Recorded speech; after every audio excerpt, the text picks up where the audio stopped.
Hello, how are you doing? I'm doing great, and I wanted to talk with you a bit more about sociological theory and the work of David Emil Durkheim.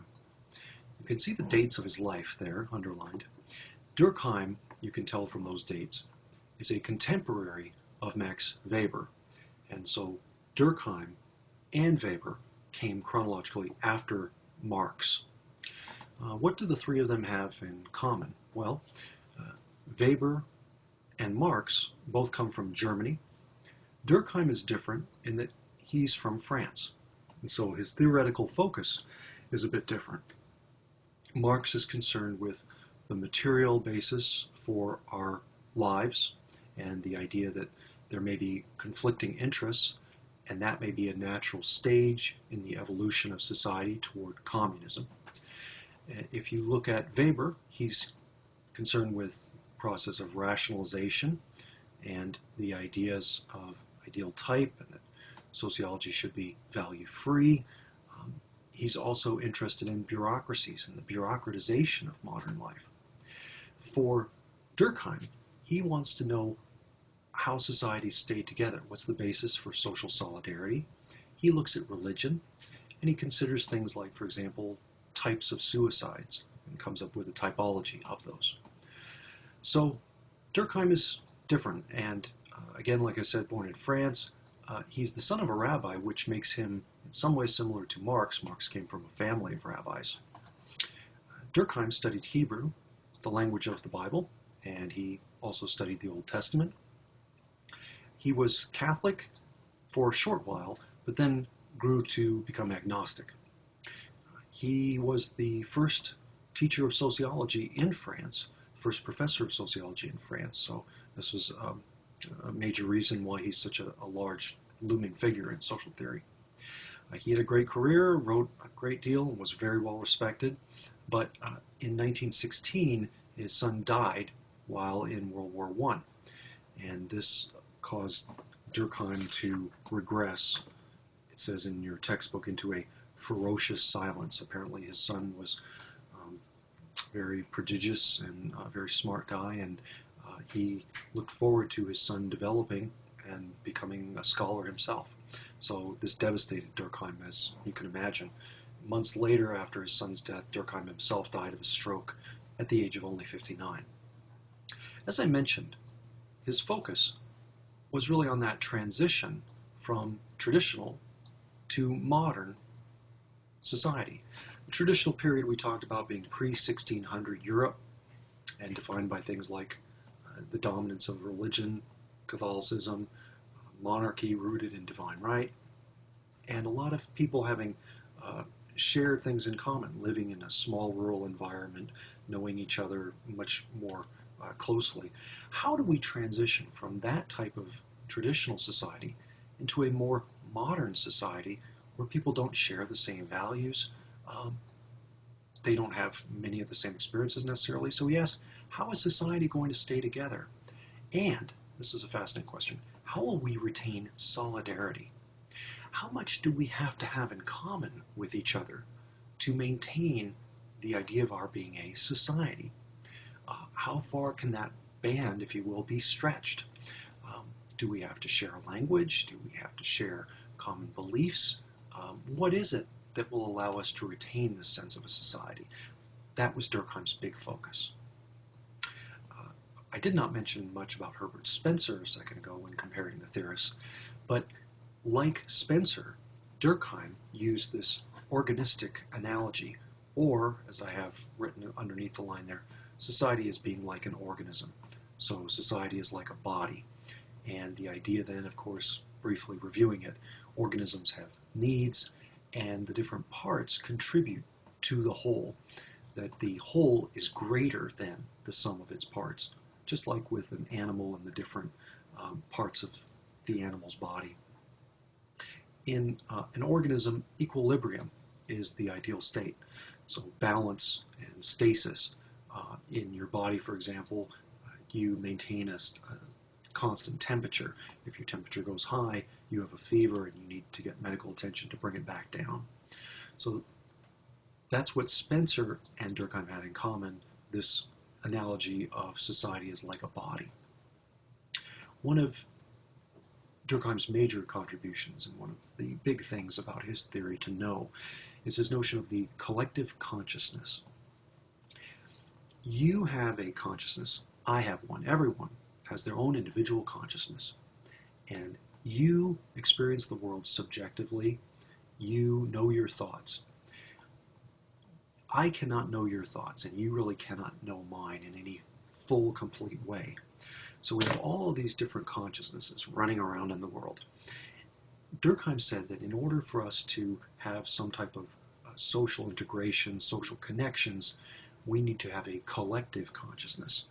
And the definition here, and I'll read you the same kind of definition in the Kenneth Allen book, the totality of ideas, representations, beliefs, and you can add feelings to this portion that I have just had a line by, ideas, representation, beliefs, and feelings that are common to the average members of society.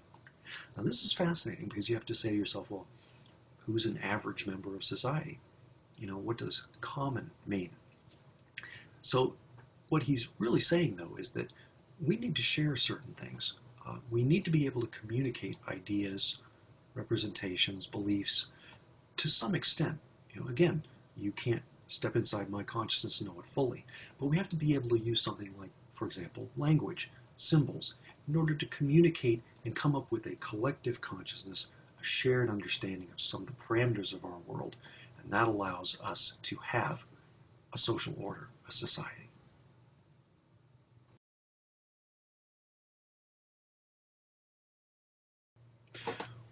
One of the things about collective consciousness is this idea that you, in some ways, probably ought to think about beforehand, which is the notion of a social fact. And when I was in graduate school and we were talking about Emil Durkheim, these things were drilled into our heads. So this is something that I hear in my sleep, that these are things that exist, what's called sui generis, and that is a Latin term, and what it means is of its own kind. Another way that they talk about this in the textbook, it means something that's in and of itself. And the social fact idea is in some ways making things that may not be, you know, concrete, things that you can touch or see or taste. It's making the things that are social, still making them empirical. They are real. And the way that Durkheim does this is he says that social facts are two things, external and coercive. External, what does that mean? Outside of yourself. So something that's outside of you. And coercive, that means basically you have to abide by it. You don't have a choice. So social facts are external and coercive. They exist beyond the individual, and they existed before you came onto the scene, before you were born, and they'll be around after you're gone. So what are these kinds of things? They exist outside of the individual, and you've got examples like laws, morals, customs, beliefs. So here's an example. I study homelessness, and there's a belief or a discourse about homelessness that says a lot of homeless people are mentally ill. And this is something that existed a little bit before I came on the scene studying this topic, and after I'm gone it will exist. Laws, again, before each of our individual lives, and they'll exist afterward. So these are things that are outside of us that if you ignore, it's at your peril. So they are, for Durkheim, you could see they're empirical things. They're things that we can study as objective, even if they don't have a physical quality to them. So the idea that we have social facts, those are, in some ways, the basis for our collective consciousness that we discussed on the last slide. As I mentioned before, Durkheim was very interested in religion, and he thought that social elements were really something common to all religions. He believed that the social bonds that we have really first were created and originated in religion. And so this idea that we have an idea of sense of emotional notion that we have something greater than ourselves, and that's what underlies morality, for example.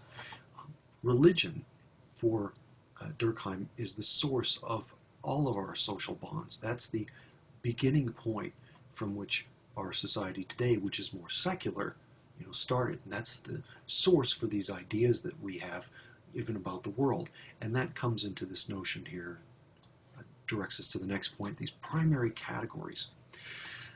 We have very, very basic ways of understanding the world that are the result of religion. Like, for example, time. Time and the way that we organize calendars are rooted in religious events and the idea of, for example, a Sabbath, a day of rest, related to how long it took God to create the world. You can talk about religious rites and festivals. They help us to understand seasons and changes. So things like, for example, time, even space, like, for example, where we are in the cosmos, things like counting and numbers. What causes what? How are things explained? Well, in some cultures, through a faith-based spiritual explanation. That's the source of that kind of logical, causal understanding. What is a personality? Durkheim found that these are all social facts that, again, as I say here, originated in religion, the idea of religion. So religion is the starting point from which we've understood the world around us and ourselves. Now, one thing about religion that he wants to clarify is this sacred versus profane. Religious communities, they feel a kind of emotional energy, and if you've ever been to a rock concert or something such as this, you know that in that context, people get very swept up in the moment. There's a very strong sense of togetherness and emotional energy. And with that, you see that religious communities, as they talk about in your textbook, religious communities are, it says here, a religion is a unified system of beliefs and practices relative to sacred things, beliefs and practices which unite into one single moral community called a church. So they're united, religious communities, around the notion of the sacred. And when you divide the world into the bifurcation, you've got the sacred versus the profane, the things that are not sacred by definition. And sacredness, it says here, is placed upon an object. Now, what does that mean? This idea of, here's an example, the notion of a totem. It talks about here in your text that originally we had totems that held clans together. What held them together was that all the members of a clan carried the same name, the name of their totem. And the members of these groups were acting toward each other as if they were a family. So this says that the totem as an emblem represented their clan, and it was a symbol for the clan and those outside of it. And the totem then became sacred. So sacredness is placed upon an object or something outside.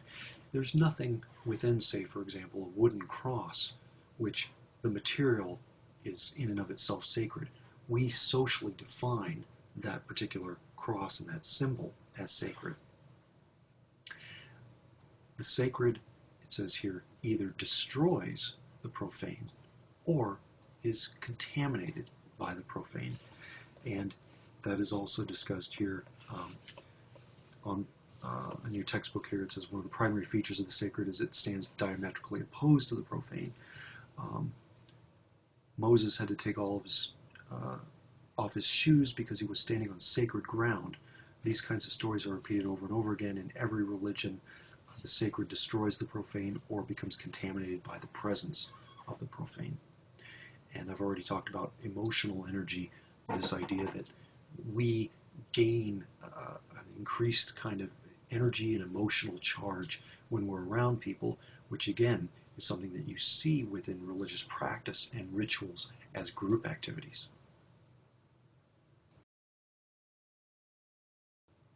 I want to add one more point before we move on. With emotional energy, that can really be the source of a lot of power underlying religion and what's considered sacred, because you have a group of people who are swept up in a strong emotional state around what's considered sacred. And so it says here this idea of certain kinds of rituals and sacred symbols, when people are sharing these emotionally, ritualistically, that allows a group to become morally bounded, and they can have some kind of agreement upon what's right and wrong. So this is a source of collective solidarity, if you will, around certain ideas.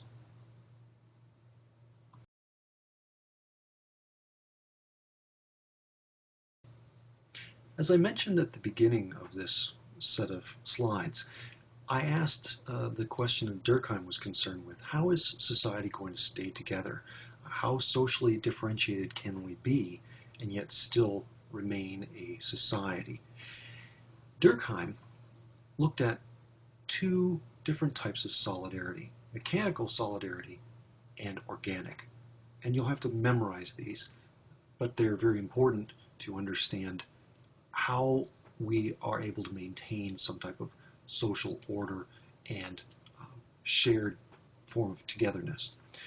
Mechanical solidarity is the first type of solidarity that we saw, and you can associate it with traditional societies. The idea with mechanical solidarity, individuals are similar and tend to share values. So again, in the traditional period of social Europe, you saw smaller communities rooted in very similar activities. People knew each other. Their sense of self was very much related to communal ties. They tended to share the same religion. They had a same leader, political leader, who's, again, ruling by divine right. So this created a great deal of what you could call homogeneity, kind of similarness. And that is easy to understand as a basis for society. That's mechanical solidarity. Now, Durkheim again asked, how are we ever going to make a transition to society where religion is disappearing, where it's becoming more secular? How are we going to continue as a society if we don't believe the same things, if we don't do the same kinds of activities? And his answer to that question was, we're moving into organic solidarity. That is, individuals who do specialized work. And in our society, what you see is we have a very high division of labor, but we're all interdependent. And so you have people who do task specialization. My job is teaching you sociology, so I have to know a great deal of content and information. I spent years specializing in this, and I have to be skilled enough to deliver the content and then evaluate your knowledge of it, and I have to do some research and service activities. But the thing that I do in the world is very, very small. I don't grow my own food. I didn't build my own house. This was more things that would have happened, people would have done. They would have made their own clothes, for example, hundreds of years ago. So I have very specialized tasks, and the people around me have specialized tasks. If my car breaks, for example, I may have no idea how to fix it, but I can go to a mechanic who will. And therefore, in this very, very specialized social order, I respect those people who have their specialized skills, because without all of these different specialized skills, you really can't function. You have to find your niche, if you will, within a society, because it's all about the division of labor. When you get to organic solidarity, we don't share the same values. I may believe in gun control and you may not. We might have different ideas about how politics and our society ought to be run. Might have very different ideas, I don't know, about abortion, many, many things. But we don't have to share values today because we have this specialized task orientation, and division of labor, making us interdependent. And the chart that's in your book, I'll read a little bit from it. It's a two-column chart. On the one hand, it says mechanical solidarity. You have individuals directly related to a collective consciousness without an intermediary. Common beliefs, collective ideas are stronger than the individual. A strong attachment to family and tradition. And you can think about that, how our connection to family and tradition today in the modern, or some would call the postmodern era, has really diminished quite a bit. I see my mom once or twice a year now, and 300 years ago that would have been seen as pretty awful, that you would probably live with your parents and your children in the same proximate area. And finally, too, it mentions under mechanical solidarity a kind of repressive law. Crime and deviance are disturbing moral sentiments, and the group delivers the punishment, the society. Organic solidarity, by contrast, is that you are related to the collective consciousness through intermediaries. Relationships allow us to join because of our special and different functions, as I mentioned before. Individual ideas and tendencies are strong, and we'll talk about this in a minute, that Durkheim believes that today, or I should say in the modern era, we see more of the cult of the individual. We have weaker attachment to family and tradition, as I just mentioned, and we now emphasize, instead of repressive law, restitutive law. And crime and deviance are disturbing the social order. They're not disturbing moral sentiments. We can rehabilitate and restore order, and so that's the purpose of law today. Collective consciousness, you've got 4 different possible features that can vary. Again, a big puzzle. How much of our culture is shared? And do we have a collective consciousness? Do we share the same meaning of, say, for example, the American flag? And is it something that we need to share the same meaning of? So how much culture do you need to share with collective consciousness? Second, the power of culture to guide individual thoughts, feelings, and actions. So the relationship, if you will, between the individual and the culture, are you really individuated, separated from the culture, or is your identity very, very strongly linked to the culture? And you saw that much more so in the past in traditional societies. The degree of clarity. I think it's fascinating to think these days about morals, and to also think maybe about our agreement around certain norms. Let's take, for example, for norms, at least I can mention dating. The norms about dating have changed considerably over the last 30 years. Who calls who? Who pays for the date? Who's supposed to talk to whom afterward? How much clarity is there around those rules? And so to some extent that means, do we have clarity about our social consciousness, our collective consciousness? And then here, the ratio of religious to secular individual symbolism. In the past, more of a shared understanding around certain religious ideas. Today, we have so many consumer symbols around us, and those are in some ways the basis for our shared culture. The golden arches, we know what that means. You know the symbol for a Chevy car versus a Mercedes-Benz. So what is the basis for symbolic communication in our society? Durkheim very astutely points out that the problem with the modern era is that we have the possibility of subcultures, particularized cultures within a larger culture. The more particularized cultures you have, perhaps the more that your collective consciousness is in jeopardy or can't happen. And the example I have here, you can take down if you want to, but I have it for my own memory, to jog my memory. When I was a kid, we had 3 television stations, and so there was more homogeneity about what TV was about. You could talk more about different shows. We had a similar basis for knowing television. Today you have hundreds of channels and so many different shows that you can't watch them all. You don't know, and so we have these different audiences related to very different shows which other people may or may not see or care about. So this idea of particularized cultures as a threat, in some ways you could say, to the collective consciousness. And is this an issue, and to what extent?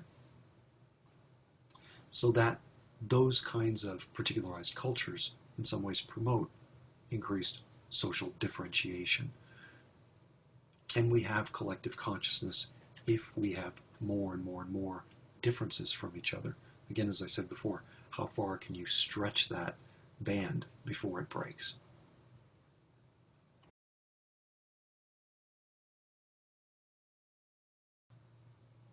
The division of labor relates back to that discussion I just had with you about social differentiation. As we have increasingly different lives and different interests, that can be very strongly connected to the division of labor, task specialization, and the fact that we're a very productive society in large part because we do very specialized things over and over and over again, and we have the chance to get very good at them. But again, how much of our culture is able to fall under a big umbrella of shared experiences and interconnection, and how much of it is causing for separation, isolation, and there's a discussion about pathologies in our culture today in the textbook. The idea that generalized culture is threatened because of the fact that we just have less in common. We spend just this little niche of our lives doing these things. I live in a town of Kearney, Nebraska, 30,000 people, but probably the number of people that I come in contact with in this even relatively small community is a very, very small number of those people. Durkheim wanted to also try to understand the problems that come with a move toward organic solidarity, and one of those, he said, was anomie, which he defined as a state of normlessness. That means that the norms are falling apart. Again, I mentioned that example of dating. In the past, we had very rigid norms and expectations about dating. You know, the man would call the woman, there would be a certain kind of protocol for how it would go, there would be a protocol for how that might be continued later as a relationship. Today, we don't have that kind of consensus or agreement around the norms. So we have more anomie. And one of the things I'd like you to know is Durkheim studied suicide and suicide rates. And he wanted to try to figure out how social integration could be connected with suicide rates. He looked at different religious groups, for example, Catholics and Protestants. So if you look at those, which one do you think had higher rates of suicide? It turns out Catholics have lower rates of suicide than Protestants. Why is that? Because Catholics have a very strong set of norms against suicide. If you kill yourself as a Catholic, then you are going to hell in very, very simple terms, right? And there's these strong norms, and that's very different from Protestantism. Protestant, first part of that is protest, right? So this is a protest around a centralized source of truth related to religion. You become the interpreter of the Bible more yourself. And there aren't those heavy norms which will say, this is how we deal with suicide. You interpret the Bible, again, more individually. So he said that the degree of social integration is going to be related to anomie. And if you look at, for example, suicide rates between, let's say single people and married people, which one would then be higher according to that logic? Single people would have higher rates of suicide. So Durkheim found that you have a lot more anomie in contemporary secular society because we don't have that shared sense of norms and the basis for solidarity. And you can see this even in large cities. You see a lot more diversity in large cities, in part because they allow for that, all the different people. There's also a discussion about types of suicide, Got a little bit of a cold. But the types of suicide that Durkheim goes through relate to the levels of group attachment an individual might feel and behavioral regulation. There are 4 different types, and I've outlined them here. You can talk about egoistic suicide. This is the idea of low group attachment. And that means that, in large part, you are not feeling a real connection with your group, and that's going to lead to the idea that you can separate from that group. Altruistic suicide. Let me see if I can find this idea. This is the idea that you are maybe perhaps too attached to the group. Find that here. Egoistic suicide is you're so individual you lose a sense of reality.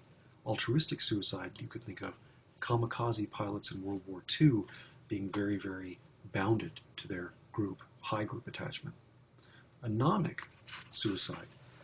Here, you have a lack of regulation of behaviors, and that means that the individual's desires are not regulated either. So there's a feeling of apathy, meaninglessness. Fatalistic suicide, you have high behavioral regulation. So for fatalistic suicide, you can have an over-regulation of behaviors, and that leads to a feeling of individual ineffectiveness, a loss of agency. So 4 types of suicide that Durkheim found. Summarizing Durkheim's contributions, you can say that he found the cult of the individual is today, in the modern period, replacing religious culture. That what allowed us to have a shared feeling of togetherness has now moved on to be basically rooted in allowing the individual more self-expression and a belief that that is good and that we should value that. We value individualism. That is the source of our shared value. So it means that the individual these days is the recipient of social rights and responsibilities. And that's very different than in the past. In the past, traditional societies, the collective was the source of rights and responsibilities. But now, as I mentioned before, with the birth of the modern era, you're free to enter into contracts with whoever you want to. One of the key elements of the Enlightenment, the notion of increased individual freedom. So, today in the US, we're very individually focused. And for better or worse, you could say.